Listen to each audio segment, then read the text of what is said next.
precinct, holding that ground with the State Patrol,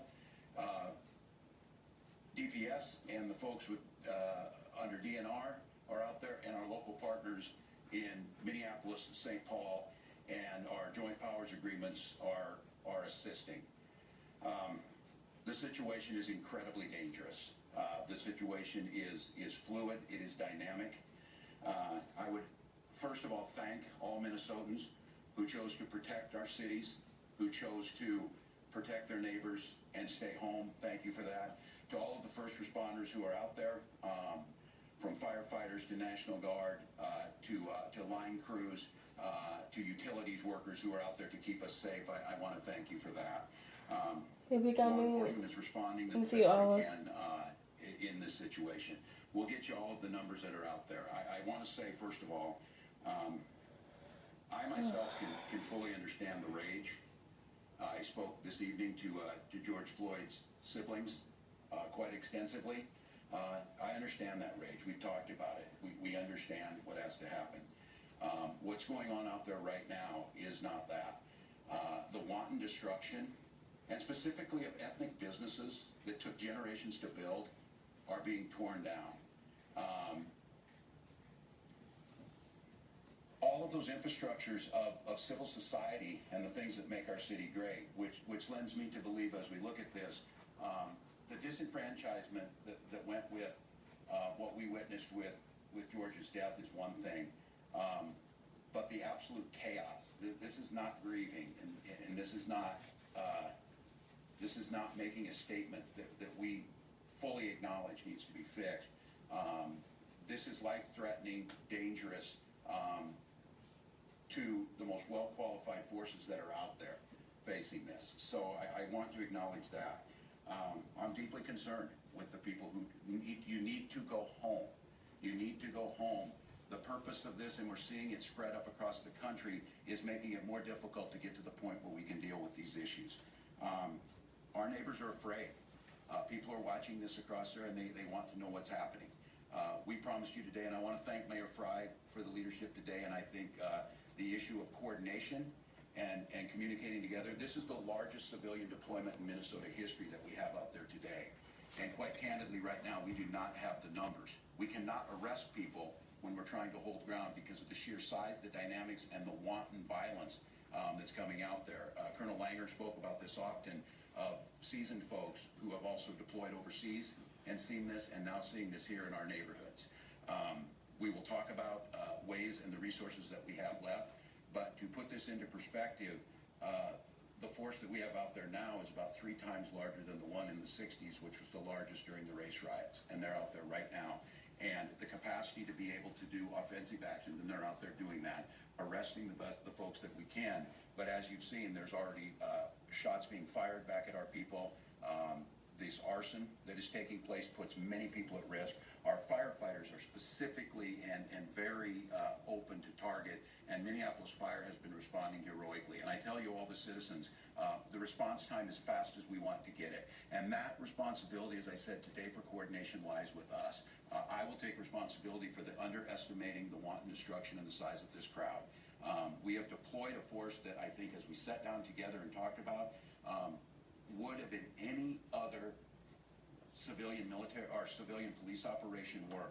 But the terrifying thing is to hear people who've seen this, and myself of looking at this, it resembles more of a military operation at times now, as especially ringleaders moving from place to place. So I would ask all of us to, again, go home to protect our assets, understanding that the priority of this mission today and the plan to do it was to deploy the assets that we had, to work in coordination and beef up what we had to do very, very quickly in command and control of those, put a joint force together to first and foremost protect life, followed by protecting property, followed by restoring order.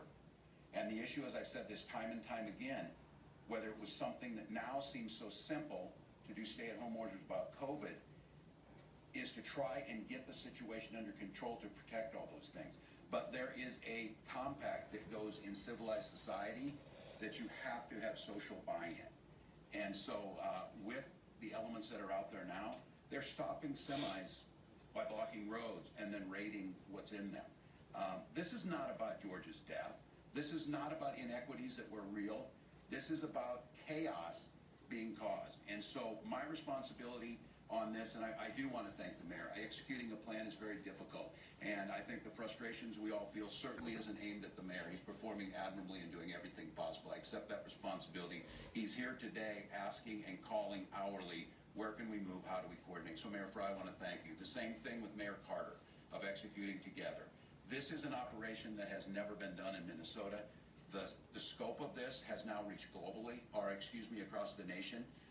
We were in contact today and had an extensive conversation, General Jensen, Commissioner Harrington and I, with the Secretary of Defense and General Milley, the Chairman of the Joint Chiefs of Staff, to talk about assets and way that we can help to assess the situation as they're seeing it on the ground and to put those things into a plan to operate today. That plan is not changing. Our folks are out there as we speak right now doing this. Our intention is still to do those very same things, protect the lives of Minnesotans, to try and protect as much property as we can and try to restore order on the streets. I have to do that in a way that protects those who are out there doing that, to ask them to go in a forward motion to try and to get some of these people. They are well coordinated. They will flank these groups. They will do everything possible to cause that destruction.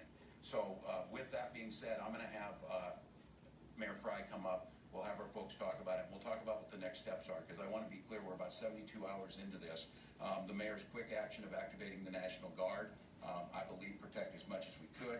I think now, as we think about this and we're this far into this, it seems almost impossible. It was 2 days ago from an activation. We went today of planning tonight for what tomorrow's going to look like, because I think Minnesotans need to recognize, and we clearly recognize this, what you see tonight will replicate tomorrow unless we change something in what we're doing. We changed that today in a way that was unprecedented in the amount of numbers, the execution of the plan, and the quality of the first responders who are out there. You have veterans of combat tours overseas. You have state patrol who are seasoned. You have local police and firefighters who have been doing this for decades and are the best at what they do. They're just not used to doing it where you have wanton destruction. And the challenge that we face and the challenge that the mayor faces, we have to do it with ensuring the safety of those people, ensuring that there are legitimate people who earlier want to try and express their grief.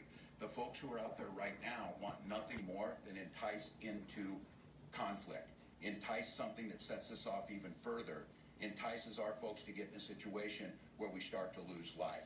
And so that adds the complexity to it. If it were as simple as just push them and move them back, that would be one thing. They cannot do that. So I want to just reiterate that Minnesotans deserve a plan to try and get this.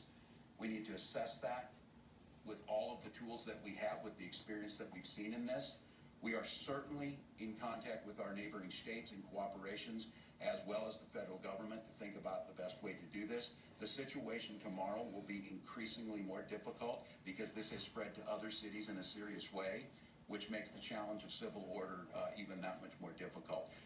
But I do want to, and just clarify to my friend and someone who's led in this, and a mayor who should never be put in a position that he was put in, to try and respond. There are a limited number of resources that any city has, and this force that's out there right now bent on this is simply overwhelming what we have on the ground. And so at this point, it becomes more of a hold what we have and do the best we can. So I want to thank you, Mayor Fry. I want to thank you for basically being up for 72 hours and every minute picking up the phone and continuing to adapt to this situation. So, Mayor. Oh,